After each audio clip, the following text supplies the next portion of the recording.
É o mais velho de 6 irmãos. No Porto tem as raízes mais concretamente na freguesia de Sodofeita. José Eduardo Pinto da Costa, médico e professor. Desde criança que foi habituado a viver com o peso da responsabilidade. Determinadas tolices não me eram consentidas porque eu era o mais velho. Tinha sempre a responsabilidade pedagógica de ser exemplo para os mais novos. Tempos que nos fazem recuar a abril de 1934, ano em que nasce. Tem hoje 82 anos e é pai de 4 filhos. Formou-se na Faculdade de Medicina da Universidade do Porto em 1960, ano em que deu cartas com os 18 valores da tese Morte por ação de dióxido de carbono, mais tarde citada na revista Interpol. Enverdou pela área da medicina legal a convite de um professor catedrático. Tornou-se assistente, mais tarde professor auxiliar e em 1960 chega a professor catedrático da Faculdade de Medicina do Porto.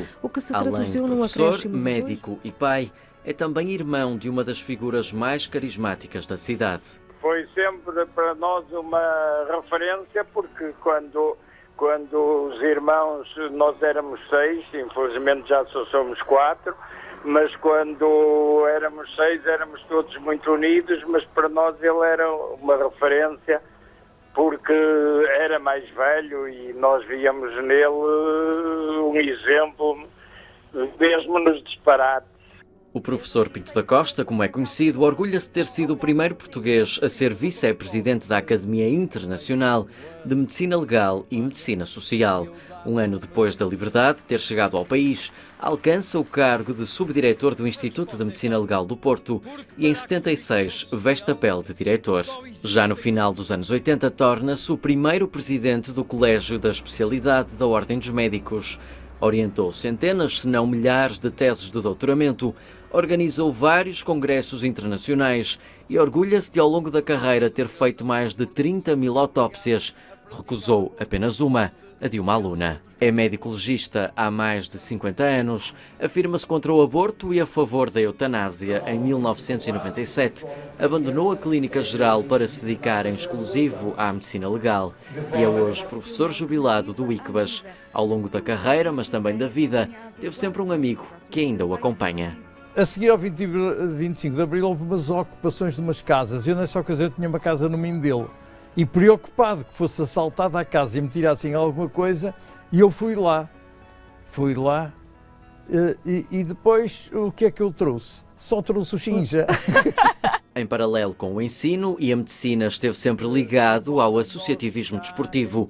Dedicou-se à cultura, à educação, à justiça e à intervenção cívica. Não é por acaso que José Eduardo Pinto da Costa é tido como o nome maior da medicina legal no país. Muito boa noite. Hoje no Porto Canal temos a honra de receber, de facto, um dos maiores nomes da medicina em Portugal, o professor Pinto da Costa, que está aqui à minha frente. Muito boa noite. É um gosto e um orgulho tê-lo aqui para uma conversa, enfim, sobre si, sobre tudo, basicamente, porque com 82 anos de vida tem um lastro que dá para falar de tudo, atravessou, de facto, Sim, toda uma vida. O mínimo da experiência. Perguntar, nasceu em 34. 34. Tem alguma recordação da Segunda Guerra Mundial? Tenho. Que quando ela acabou, não tivemos aulas. Eu frequentava o Liceu Rodrigues Freitas, cujo nome tem alterado para Dom Manuel e para Rodrigues de Freitas. E a recordação que tenho é dessa, a noção exata de que tinha acabado a guerra, mas aquilo que efetivamente mais nos tocava a mim e aos meus colegas foi não termos aulas. Mas não tinha noção do que é que estava a acontecer no mundo? A noção não, nós estávamos habituados já a conviver com todas aquelas limitações da guerra, as senhas de racionamento, os carros não poderem funcionar todos os dias, havia dias em que podiam funcionar a gasolina, noutros dias só a gasóleo, a gasogênio, melhor dizendo, que era a energia fornecida pelo carvão, o que tornava muito sujos os automóveis, Portanto, nós convivíamos, nós praticamente, está a ver, a guerra foi de 39 a 45, quando ela começou eu tinha 5 anos, não tinha a mínima noção do que efetivamente se estava a passar. Tem saudades dessa cidade do Porto, desses tempos, não? Não, eu não, repare, eu acho que a saudade é um gosto amargo de infelizes. Eu não tenho saudades, eu sou uma pessoa que, contrariamente à maioria, projeto-me mais no futuro do que no passado. Quando efetivamente dizem, no meu tempo, eu digo, o meu tempo é hoje.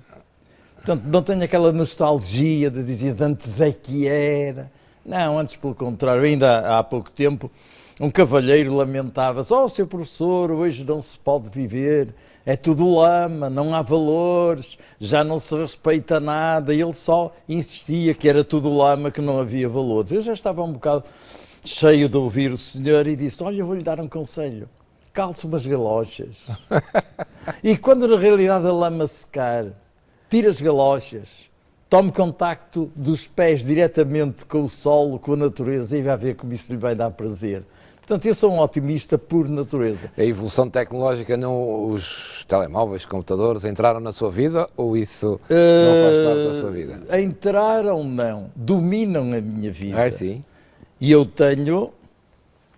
atende aí o telefone. Eu tenho o controlo total do número de passos, dos batimentos cardíacos, da energia, etc. Portanto, eu acompanho as tecnologias, eu julgo que efetivamente o mundo está diferente.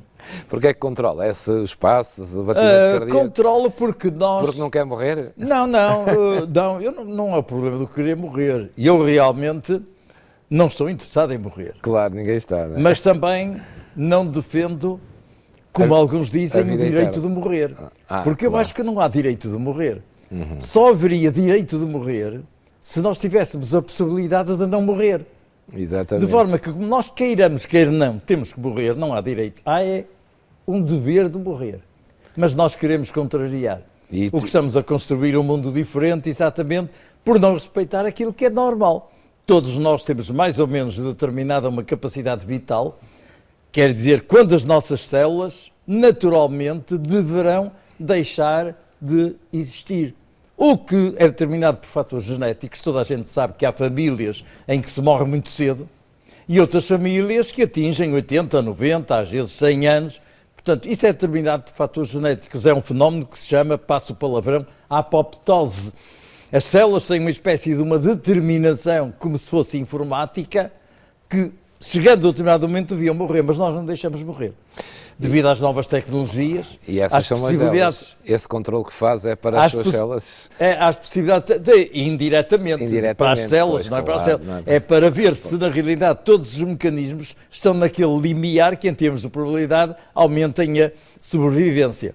E eu não tenho medo de morrer de maneira nenhuma. Lida com a morte também? Não, exatamente. Quer dizer, as pessoas que lidam com a morte, habitualmente em todo o mundo, são otimistas, têm uma concepção diferente da vida, veem tudo pelo lado positivo, pelo prazer de não estar mortos. Realmente. Porque têm a noção de que a morte é uma realidade. As pessoas, em regra, têm medo, é tabu pensar na morte. Este século é o século em que nós estamos a pretender destruir, eliminar o tabu da morte. A humanidade preocupou-se sempre com tabus. E desfez. Por exemplo, no século passado, tinha um tabu importante que desfez, que era o tabu do sexo. Mas criou outro tabu, que foi o tabu do sexo ter deixado de ser tabu. Porque uma coisa é certa, a humanidade desde sempre nunca viveu sem tabus. O tabu é uma necessidade existencial. Eliminamos um tabu, criamos logo outro tabu para preencher aquele hiato, aquela vivência. Aquele vazio. Tem algum tabu na sua vida, não? Não tenho. Como lhe disse, o tabu que eu deveria, na realidade, coexistir era com a morte, mas não, com a morte. Aliás, não sou só eu dou um conselho às pessoas, emanado de um filósofo inglês, o Bertrand Russell: só tem medo da morte quem não vivenciou bem a sua vida. De forma que a todos os espectadores que têm medo da morte, o melhor é fazer um balanço existencial, pensarem por que razão é que têm medo da morte. Isto está sempre a tempo de mudar. Algo que na realidade torna negativo o que é sempre prazenteiro. Professor, e o que é vivenciar bem a vida? É preencher o esquema que cada um delineou para si próprio. Nós hoje vemos que as pessoas todas querem viver muito, mas não fazem por isso. E o importante para viver muito, a começar, é pela gestão das emoções, é pela inteligência intestinal, é por aquilo que se come.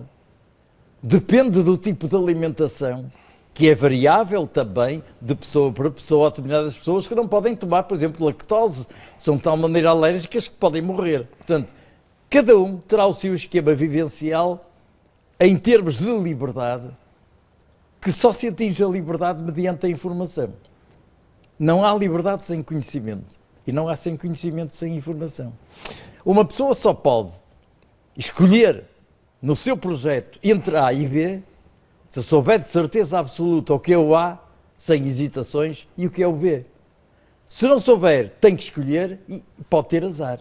E escolhe o A quando na realidade pretendia ir ao B. Portanto, já aconteceu-lhe alguma vez na vida isso? Não, eu, em regra, considero que o arrependimento é a coisa pior que pode haver na vida.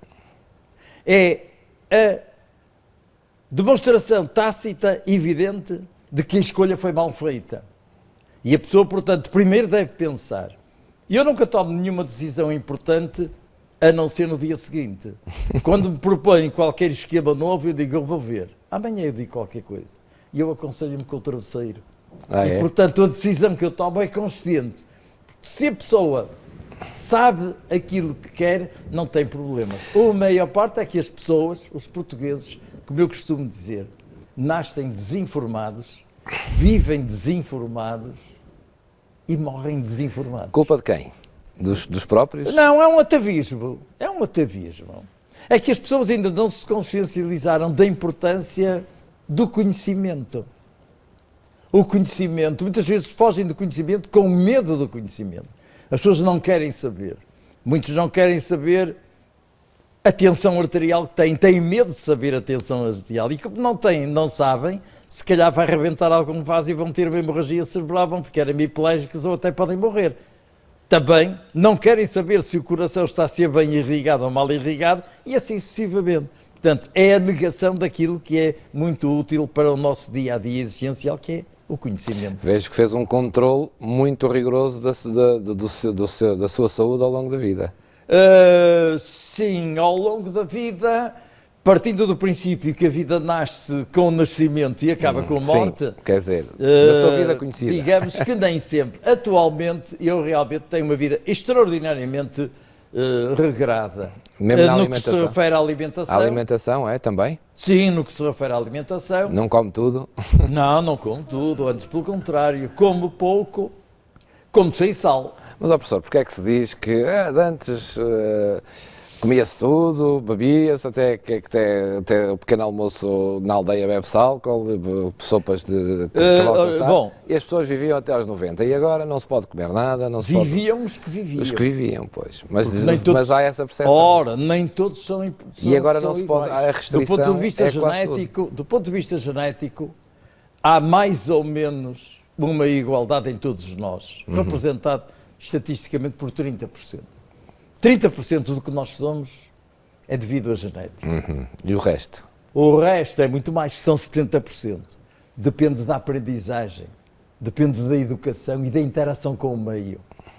Nós hoje sabemos que as pessoas que têm um sentido positivo da vida, e estatisticamente estudos feitos recentes por americanos, mesmo perante patologias graves, como seja o cancro, a pessoa que tem um sentido otimista de interagir com o meio, de ter prazer por ver os verdes variáveis, as plantas, as flores, o cheiro, os passarinhos, tem em média uma sobrevivência de 7 anos e meio mais do que aqueles que têm uma visão negativa. Ora, isto é mais do que a prova da evidência, da importância da nossa maneira de reagir perante o meio. Ora bom, portanto, 30% somos, ainda bem que somos só 30%, porque se fôssemos 100% estávamos desgraçados. Qualquer um tinha que ter os defeitos do pai, da mãe, dos avós, dos bisavós, trisavós, tudo para trás até ao Noé. Porque quem entrou para a Arca de Noé não morreu afogado, quem ficou cá fora morreu. Portanto, quer dizer, o importante, mesmo hoje, em termos de concepção da doença, da maneira de estar no mundo, porque hoje nós já não nos importamos muito com a doença, interessamos muito mais com o conceito de saúde da Organização Mundial, ou seja, um complexo de bem-estar físico, mental, social e espiritual. Portanto, de todo o conjunto destas valências é que vai resultar se a pessoa tem saúde ou se não tem saúde. Portanto, temos que administrar as energias consoante cada um tem. E os 30% da genética vão influenciar, vão diferenciar. Há pessoas, conhecemos, de famílias de alcoólicos. Pois é. E há outras famílias que não são alcoólicos. Tem que haver uma explicação. Ora, a explicação é genética. É que até para isso existe um gene chamado toxifilia para o álcool, que uns têm. E aquelas pessoas que têm esse gene toxifílico para o álcool bebem e têm um certo prazer por ter bebido, pelo contacto com o álcool. As outras, que não têm esse gene toxifílico, não têm prazer nenhum. De forma que, em termos de probabilidade, um indivíduo que apanha, por exemplo, uma bebedeira, fica algo de positivo, embora todos os inconvenientes no dia seguinte, de quem já teve uma experiência de bebedeira, apesar de tudo, houve algo de positivo que não se sabe o que é. E a pessoa vai voltar a beber, a experimentar o que era, e assim sucessivamente, e portanto tem altíssimas probabilidades de vir a ser um paciente de alcoolismo crónico. O outro grupo apanhou a mesma bebedeira com os mesmos inconvenientes, os mesmos mal-estar, as mesmas dores de cabeça, etc, etc. Mas não teve prazer nenhum e esse não vai experienciar novamente. Não quer dizer isto que o primeiro grupo necessariamente vai ser alcoólico e o segundo não vai ser, porque, eu já disse, nós somos 30%. E a aprendizagem daquele que não tem a apetência para o álcool, a repetição pelo prazer que tem do ambiente em que bebeu, pode vir a ser alcoólico. E o outro que tem o fator genético pode vir a não ser. Se tiver também uma boa aprendizagem, uma boa educação, no sentido de tentar superar aquela tendência nata, digamos, que ao fim e ao cabo é determinado por fatores genéticos. Isto parece mal, as pessoas em casa estão a aprender, como eu estou aqui já a aprender algumas coisas. Numa perspectiva mais filosófica, percebe que a generalidade das pessoas não têm possibilidade de olhar para o verde, para os cheiros, enfim, a vida não lhes permite isso. Pois, mas tem que ter. Como é que eles podem, podem ter, um sentido positivo na vida se não têm ordenado ao fim do mês, têm filhos para cuidar, não têm tempo, enfim, que vivem em dificuldades extremas. Mesmo aí, a probabilidade de sobrevivência é maior quando se tem um sentido otimista da vida. Porque uma coisa é um sem-abrigo que se limita ao seu local, mas que nos espaços de maior vitalidade diária aprecia, tem prazer. É uma sensação do problema do ter prazer em conviver com o ambiente. Claro que este problema do prazer também é determinado por mecanismos de ordem cerebral. Ao fim e ao cabo, nós somos comandados pelo cérebro, mas, atenção, o cérebro também é comandado pelo resto do corpo. Pois é. Portanto, da hora há uma contabilidade. Quer dizer, a gestão dos 100 mil milhões de neurónios que nós temos na cabeça deve estar equacionada e equilibrada no sentido de nós termos prazer. Porque, em condições normais, por mais paradoxal que seja, toda a nossa estrutura cerebral foi feita e está apta para nós termos prazer e sermos felizes. Mas por uma aprendizagem, nós valoramos determinadas circunstâncias que, em vez de nos fazer libertar certas substâncias que nos dão prazer, a primeira a ser melhor estudada foi exatamente a dopamina. A dopamina é uma hormona que se liberta cerebralmente quando nós estamos satisfeitos. Neste caso, o Júlio está cheio de dopamina porque está encantado com o meu discurso. Pois estou. Ora bom, por isso mesmo. Mas, na realidade, se estivesse mal disposto por não estar agradado, então não teria essa libertação de dopamina. E a dopamina tem também uma ação dupla.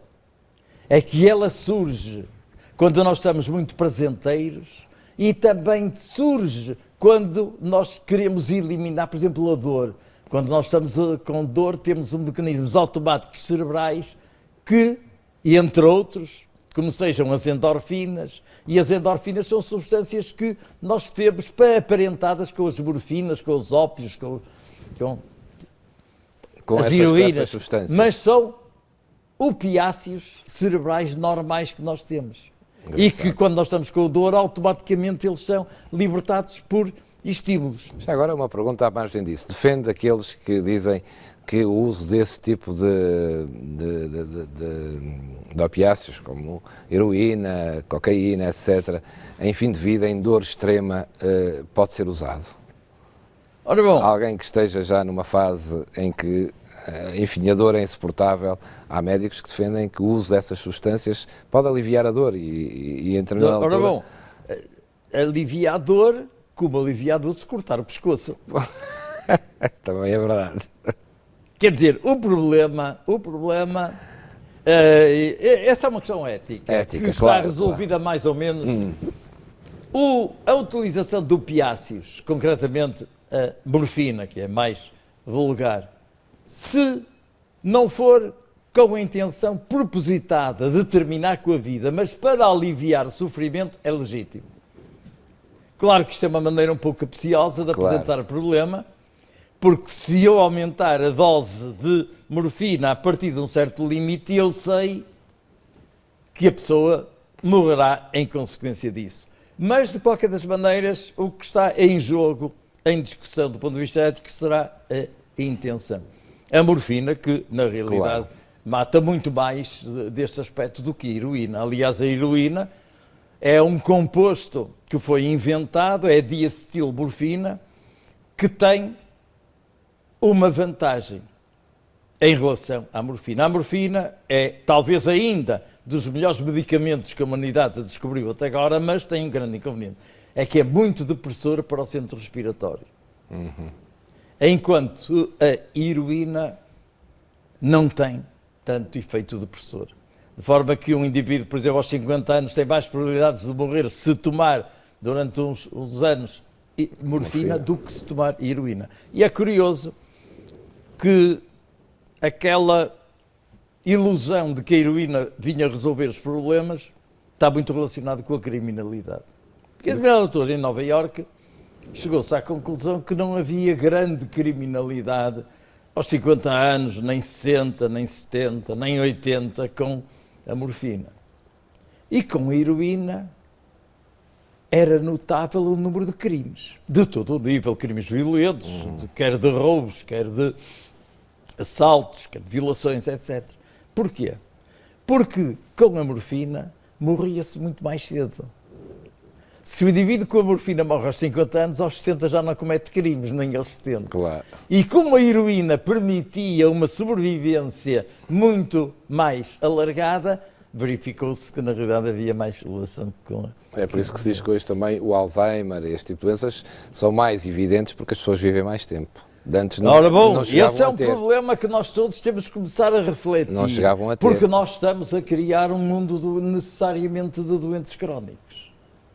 Nós, apesar de todas as tentativas, e eu particularmente, para tentar diminuir o cancro, nós estamos a aumentá-lo. Porque na medida que aumentamos a sobrevivência das pessoas para 70, 80, 90 anos e mais do que isso, aquelas pessoas que se morressem aos 70 não tinham cancro, têm muito mais probabilidades aos 80 e 90 de vir a ter, e assim sucessivamente. Mais as mulheres do que os homens, porque as mulheres têm uma capacidade de sobrevida cerca de 4 anos mais do que os homens. Em breve haverá muito mais mulheres do que homens, significativamente, e haverá uma população que tem que ser encarada na maneira dela continuar a vivenciar, a ter prazer, com mais de 65 anos. Em 2050, a maior parte dos portugueses terão mais de 65 anos, muito mais do que as pessoas que têm 5 anos e menos do que isso. Temos que preparar o mundo nessa eventualidade. Não vamos matar os velhos, obviamente. Claro. E, portanto, paulatinamente estamos a aumentar a pessoas idosas. E estamos a aumentar a qualidade de vida dessas pessoas? Temos que pensar em manter e aumentar a qualidade de vida dessas pessoas por todos os sistemas. temos que ter umas normas, umas leis diferentes e, sobretudo, é aquilo que eu digo, daqui por uns anos, quando estiver a assistir uma palestra minha, uma pessoa que não tenha 65 anos, e disse: você não tem lugar, vá-se embora, porque isto não é para si. Porque o mundo vai ser dos idosos. Vai? É evidente, vai. Obviamente, claro. Matemática, isso está mais do que provado. E então disse assim, mas então qual vai ser a solução? Não é difícil, porque quando a maioria da população for idosa, tem que trabalhar. Não só vai fazer as leis todas de acordo com os seus próprios interesses, porque são feitas pelos idosos, não são feitas por adultos.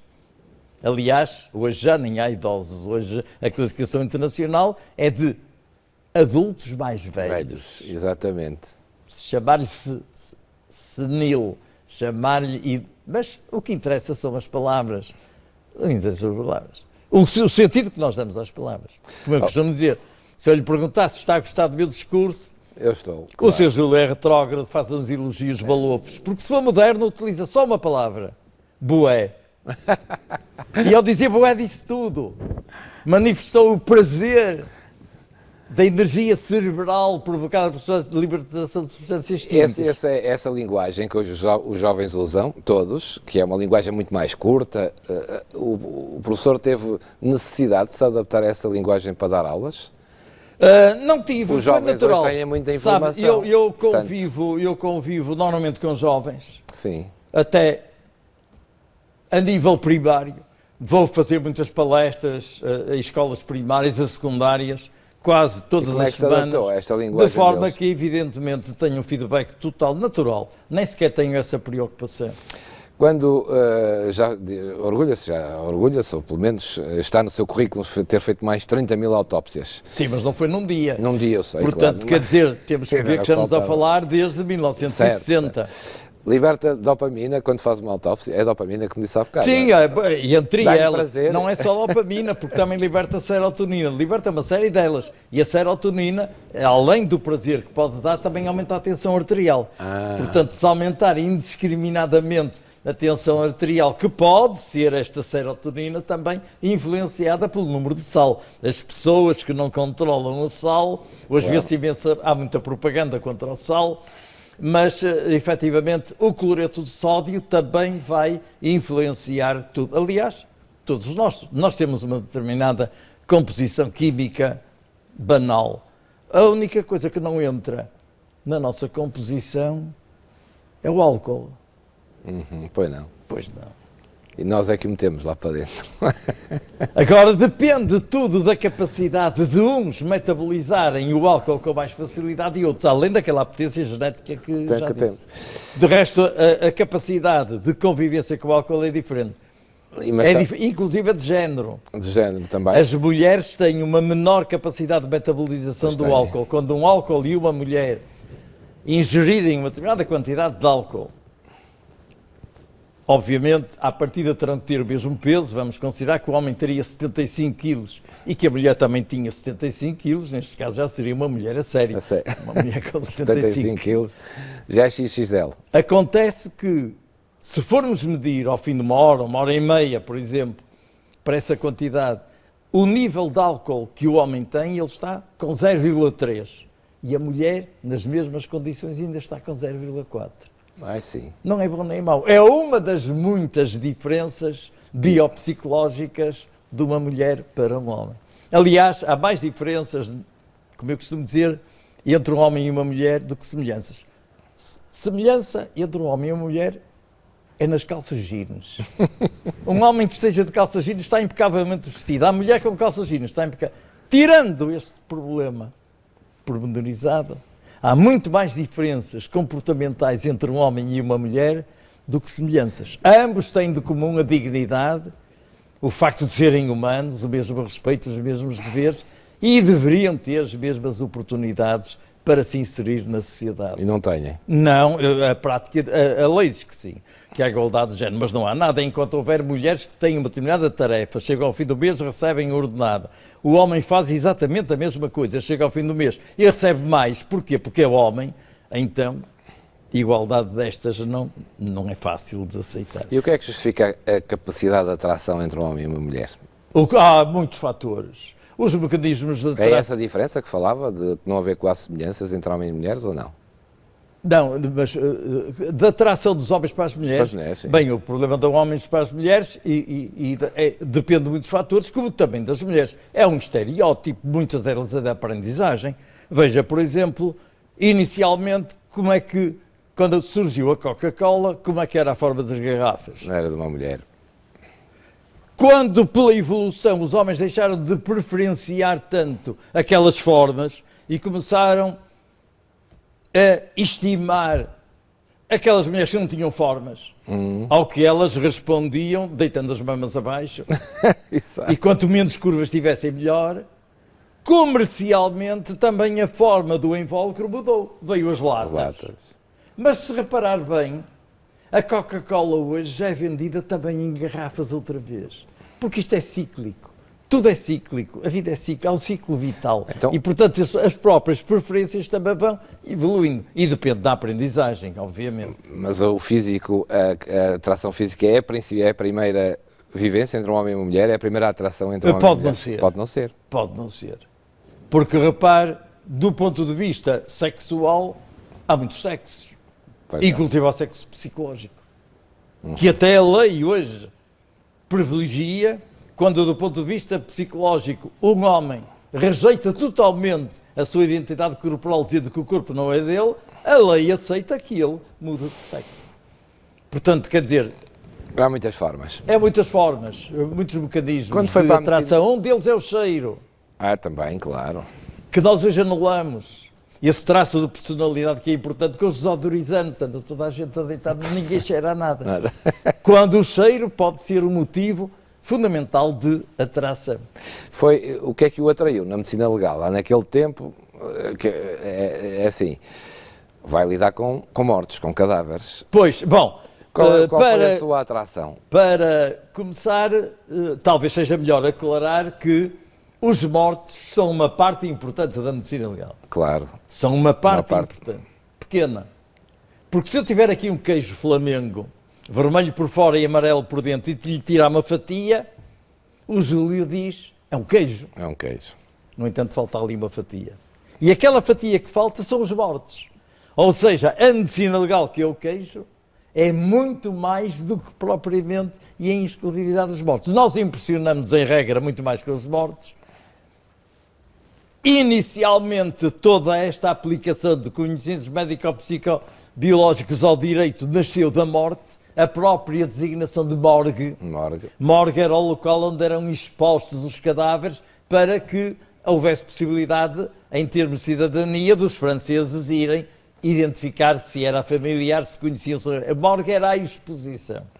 Portanto, a morgue ainda se mantém, às vezes, pessoas que, quando vão ser examinadas do ponto de vista vital ao instituto, dizem, mando-me à morgue para ser examinado. Ora bom, em rigor, o indivíduo para ir ser examinado, a ver se o coração funciona bem, ou se está mais gordo ou mais magro, devia estar morto, se a referir à morgue. Portanto, o problema, na realidade, a atração é, na minha atração, não foi só pela morte, não foi só isso. Foi a medicina, primeiro. Primeiro foi talvez o substrato para explicar por que razão é que eu me inseri na medicina legal. E se hoje tivesse que voltar ao início, faria exatamente a mesma coisa. Sim? Sim, exatamente. Percorreria ao mesmo. Foi, digamos, uma espécie de casualidade. Do ponto de vista da personalidade, e eu, entre muitos traços que tenho, é, digamos, uma preocupação de nivelamento social nos direitos humanos. Cada um deverá ter capacidade de explorar e desenvolver as potencialidades que tem. Portanto, quer dizer, uma perspectiva de preocupação social foi subjacente sempre desde miúdo, que eu me recordo. Realizei o curso de medicina, frequentei o curso de medicina, eu era um bom aluno, e havia a tradição, que não havia os concursos que havia hoje, estamos nos anos 50, em regra, um professor catedrático escolhia o seu descendente. Era assim.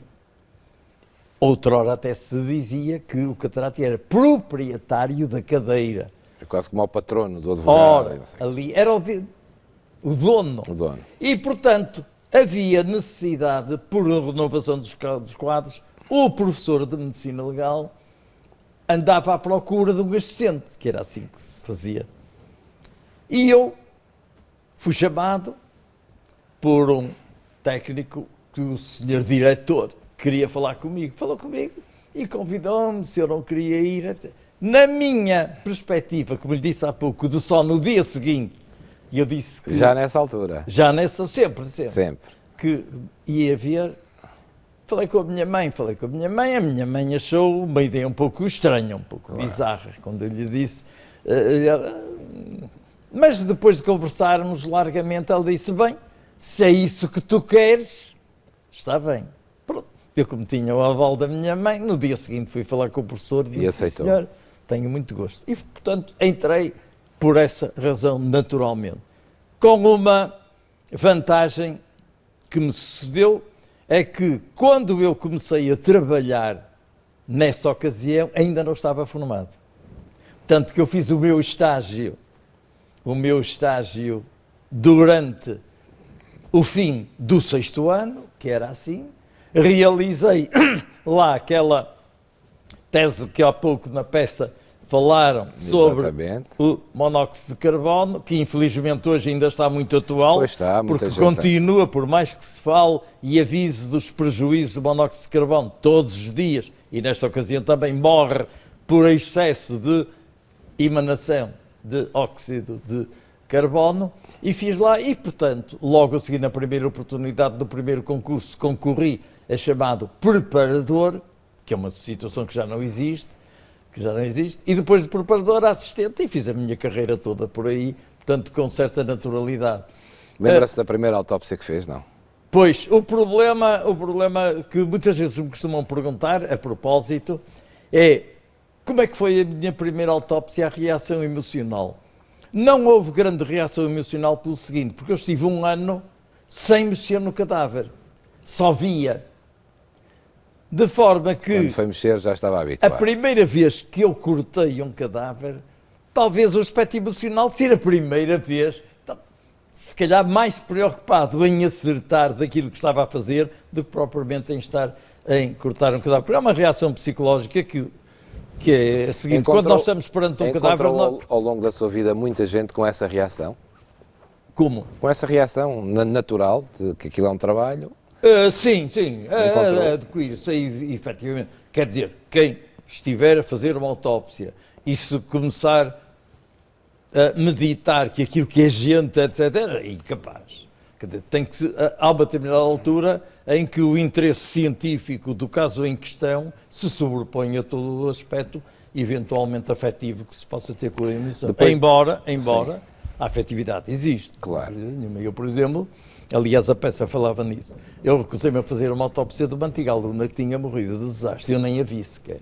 Eu quis ficar com a imagem dela consoante a tinha em vida, nunca a vi morta. Impressiona ainda hoje fazer uma autópsia ou não? Bem, eu hoje já não faço autópsias. Não, hoje não. Mas se tivesse que fazer, não se impressionava. Mas impressiona a ser mulher, ser homem, ser uma criança, ser uma pessoa mais idosa, para si isso dá alguma afetividade?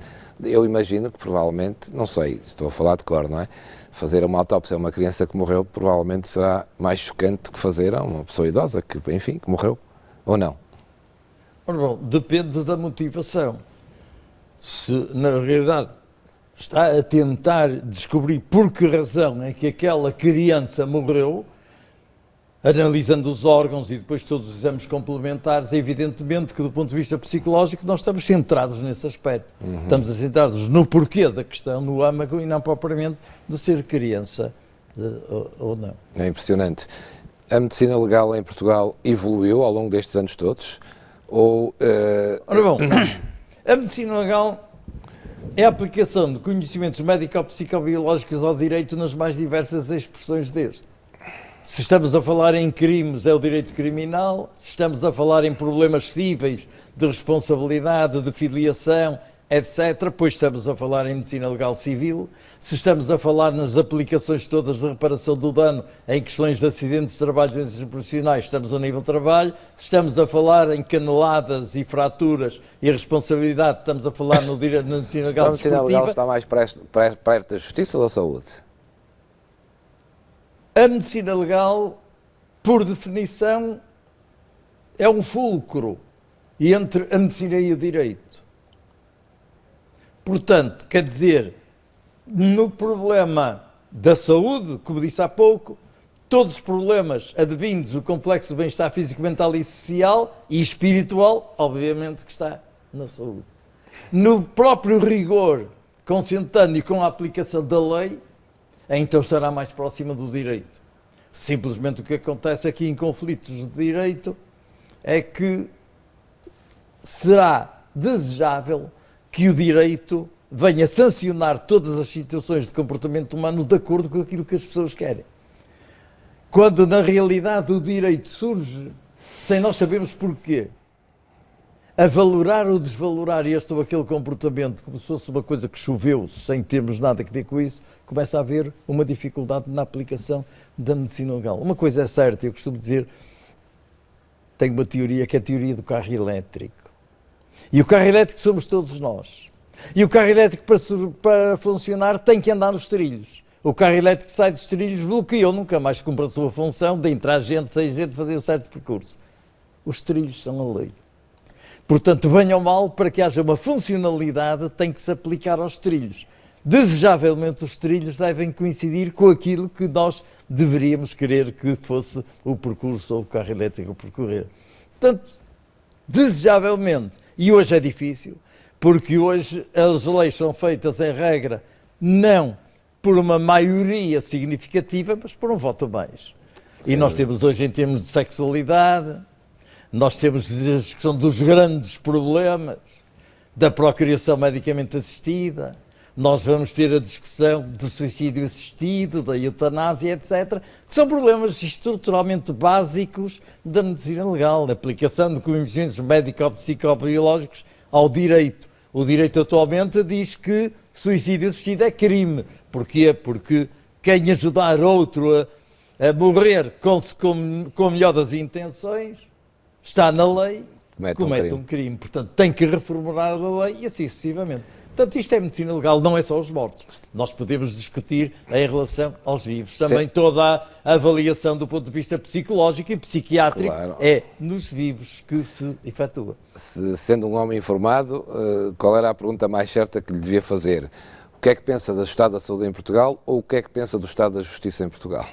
Ou pensa dos dois, porque é um homem informado? Ora bom, em termos radicais, embora a resposta... embora a questão não seja equacionadamente com correção, porque não são comparáveis, mas eu vou admitir o desafio. Ou seja, as pessoas lá em casa devem dizer, estamos perante um médico, perguntar o que é o estado de saúde. Em regra, mas em verdade é que está muito mais próximo da justiça, provavelmente. Não, da justiça. E eu vou-lhe responder da seguinte maneira. Peço desculpa ter interrompido. Força. Tomara eu que a justiça funcionasse consoante funciona a saúde. Pronto. É uma boa resposta.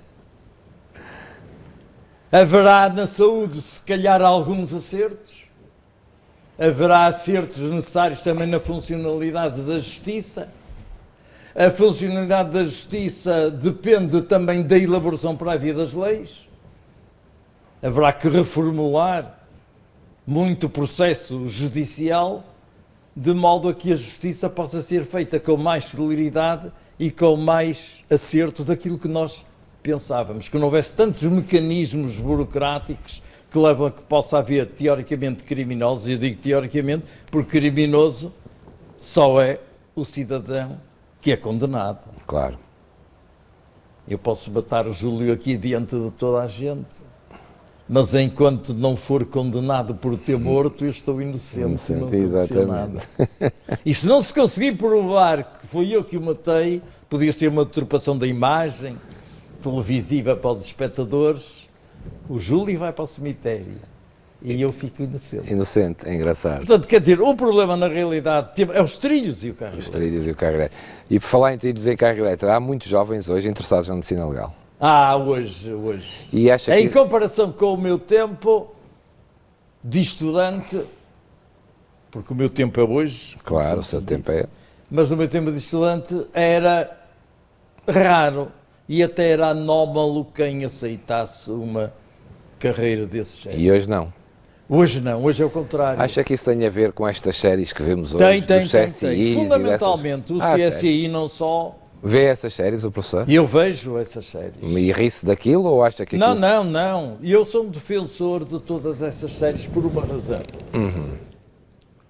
Com a salvaguarda de que grande parte daquilo que nos é proposto é fantasia. Mas tem que ser fantasia. Porque se eu, por exemplo, ao ver entusiasmado um episódio, visse a investigadora toda suja, porca, desgrenhada, despenteada, e mudava logo de canal. E se visse o investigador também com os colarinhos todos manchados e porcos cheios de sangue, eu também não me interessava. Não é a realidade isso. Não é realidade. Não é realidade, mas realmente o que interessa nessas séries é que não é que se veja o espetáculo, mas sim os intervalos para os compromissos comerciais, isso é que interessa. Ora bom, portanto, mas embora no cômputo, digamos que há muita fantasia no sentido da utopia, tem aspectos positivos, porque é uma espécie de escada, de degrau, que não nos conduz a nada, mas obrigatoriamente temos que ir subindo mais um degrau, mais outro degrau, mais outro degrau. Portanto, em termos de investigação criminal, obriga a que se utilize e disponibilize todo o conhecimento científico que existe à data.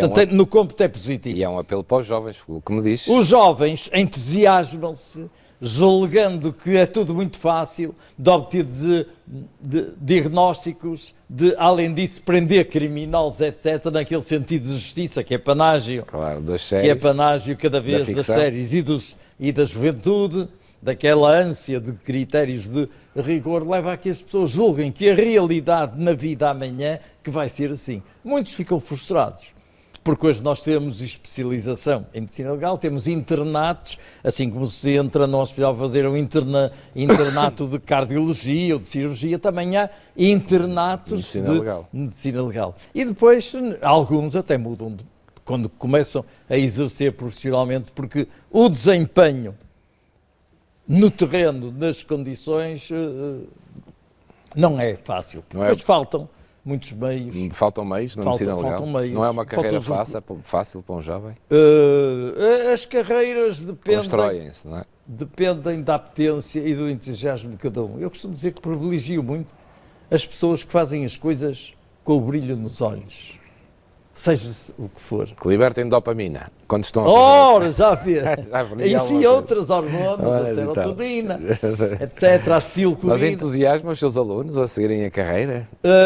Ora bom, eu não entusiasmo, quer dizer, talvez a maneira como eu apresento os assuntos é que leve a que eles tenham a ilusão de que na realidade vão estar tão integrados como eu me integrei exatamente durante muitos anos e continuo, porque amanhã tenho as minhas incumbências e assim sucessivamente. E queria lhe perguntar, isto pode ser outro disparate que eu vou dizer, que é a medicina legal é uma área que devia estar estritamente no domínio público e não no privado? Não parece... Não é perigoso? Não é uma área não perigosa? Parece isso, não parece isso, não. Não parece. Antes, pelo contrário. Quer dizer, nós temos advogados privados. Sim, claro. Temos advogados privados. Nós temos médicos privados. Portanto, quer dizer, a medicina legal em si, como ciência, não pode ser dominada por ninguém. É uma ciência. É uma ciência, claro. É uma ciência. O desempenho deve ser controlado. Obviamente que o desempenho, como há especialidade de medicina legal na Ordem dos Médicos, a Ordem dos Médicos controla o desempenho da medicina legal como controla o resto. O problema que se põe é se deve manter ou não que o Ministério da Justiça tenha hoje, digamos, o seu setor de desempenho privilegiado ou até, em alguns casos, como a lei diz, de exclusividade. Que a realização dos exames médico-legais por lei atualmente devem ser executados nos serviços do Estado. Embora, baseado no princípio da celeridade, quando o Estado não responde tão prontamente como se for uma entidade privada, baseado no princípio da celeridade, o juiz tem capacidade para determinar a realização num privado antecipando-se ao Estado. É esta salvaguarda que a lei lhe permite. Na realidade, pois, há serviços privados de grande qualidade. Sem dúvida. Professor, estamos quase no fim da nossa conversa, está a ver? Ficávamos aqui 3 horas a falar. Até à Páscoa. Até à Páscoa, voltaremos. De qualquer maneira, ia-lhe perguntar o que é que ainda o move? Porquê é que não se reformou? Disse que tive uma vida, que tive a olhar para a morte, tive aí uma coisa e agora quero descansar. Mas não é isso que faz. Não, pelo conceito de reforma. Eu acho que no dia em que me reformar, no dia seguinte vou para o cemitério. Ah, é? Dia que deixar de trabalhar? Não sou só eu. Pois não, claro. O grande drama, e hoje também está provado, que a estimulação do sistema nervoso central e da motricidade leva, digamos, a uma harmonia psicobiológica no sentido de nos dar bem-estar, nos dar prazer vital e que aumenta muito a sobrevida. As pessoas que se reformam e que, em regra, estão a olhar para trás e começam a ter dramas logo. E o drama mais vulgar do reformado, não o meu caso, é o fazer a barba. É? Porque o cidadão normal, que é o seu caso, eu sou o normal, faz a barba todos os dias para se manter dentro de um esquema convencional prazenteiro. Reformou-se. Deixou de fazer. Deixou de haver motivação para fazer a barba. Começa logo o primeiro conflito existencial. Ele faz a barba no sentido de quê? Da inutilidade, se já não tem emprego, se já não tem que se apresentar com determinado aspecto. É um pormenor engraçado. E porquê é que essa barba é característica de quê? Esta barba é uma barba vulgaríssima que anda comigo há 50 anos, ou coisa que eu faço. Portanto, quer dizer, tem mudado de cor, como é óbvio. Mas acompanhou sempre. Não a pinto, vai acompanhando. Contrariamente ao cabelo que não mudou de cor, desapareceu. Mas a barba já foi preta, já foi muito preta mesmo. Depois passou a ser grisalha, hoje está mais barba. Mas faz parte da minha personalidade. Muitas vezes, eu tive um conflito só uma vez com a barba. Foi um dia que me perguntaram se eu dormia com a barba fora dos lençóis ou dentro dos lençóis. E nesse dia, para adormecer, foi um problema, porque eu nunca tinha tido consciência como é que dormia. Punha a barba para fora, não sabia, punha a barba para dentro, até que acabei por adormecer. Fora disso, a barba, digamos, hoje, eu pergunto a qualquer pessoa, pergunto-lhe assim, acha que eu que deveria cortar a barba? Não, claro, isso é uma imagem de marca. Bom, a resposta é essa. Todas as pessoas, de qualquer nível, dizem que eu que devo conservar a barba e, portanto, eu às vezes tenho uma tentativa de a cortar, mas as pessoas protestam e, portanto, cá vou andando com esta minha imagem. Tirando toda a sua carreira, aquilo que faz no dia-a-dia, o que é que mais, quais são os seus hobbies? O que é que lhe dá prazer além daquilo que é a sua atividade? Ora bom, os meus hobbies estão muito relacionados para prazer, fundamentalmente com os livros. Ler e escrever, simultaneamente. Escrever sobre a sua área ou escrever? Escrever sobre qualquer coisa. Gosta de escrever. Tenho publicados muitos dentro da área da medicina legal, mas tenho outras coisas escritas também fora desse contexto. Tinha que lhe perguntar isso, o Futebol Clube do Porto para si é uma paixão, é um hobby ou não liga nada àquilo e nem quer saber o que é que o seu irmão anda para lá fazer? Faz parte da minha personalidade. Faz? Acompanha? Acompanho perfeitamente. Atualmente não vou apanhar pneumonias para o Dragão.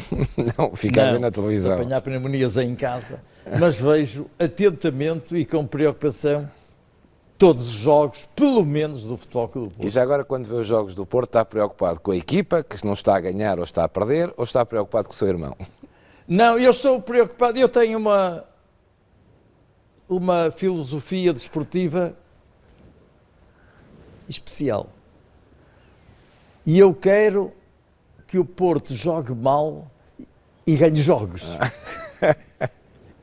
Portanto, quer dizer, não estou muito preocupado no tempo de domínio da bola, nem do acerto das passagens. Isso até me preocupa. O que interessa é a bola lá dentro. Até me preocupa. O que me satisfaz e me dá alegria é quando vejo a bola entrar na baliza. E fala com o seu irmão sobre futebol? Não. Ou ele não se mete na medicina legal e você não se mete no futebol? Falar não, primeiro porque eu não percebo nada de futebol, a não ser este prazer emocional de que o Porto ganhe e de ver jogar futebol, do modo geral. E, portanto, eu não poderia discutir com ele, sendo ele uma sapiência, não percebendo nada disto. Claro. Portanto, não. Às vezes há uma frase ou outra que se diz mais por graça do que propriamente de resto, com conselhos profissionais. Ele também não se mete Nem ele também não se mete na medicina legal, não se orienta. Portanto, cada um. São percursos paralelos, diferentes. Mas sempre juntos, apesar de tudo, não é? Sim. Professor, última pergunta para terminar. Tem 82 anos, qual vai ser o seu dia amanhã? O meu dia amanhã vai ser começar a preparar um curso que vou fazer na Universidade do Minho, uma segunda, terça, quinta e sexta, das 9 à 1 e das 2h30 às 5h30. Mantenha a vida ocupada. Mantenha a vida ocupada. E entre isso, umas viagens ao estrangeiro para conferências ainda. Sim. Muito. E eu sou um escravo da agenda. Estando na agenda, cumpro. Se não estiver na agenda, se me disserem qualquer coisa, não existe. Professor, foi um gosto muito grande. Um prazer Obrigado também para mim. Foi uma honra recebê-lo e foi uma conversa extraordinária. Acho que as pessoas lá em casa aprenderam muito hoje. Espero que sim. Neste bocado. Muito Muitas obrigado. saudades para os espectadores do Porto Canal. Muito obrigado. Fica aqui uma grande conversa com o professor Pinto da Costa. Espero que desse lado tenha aprendido alguma coisa e, sobretudo, tenha gostado. Boa noite.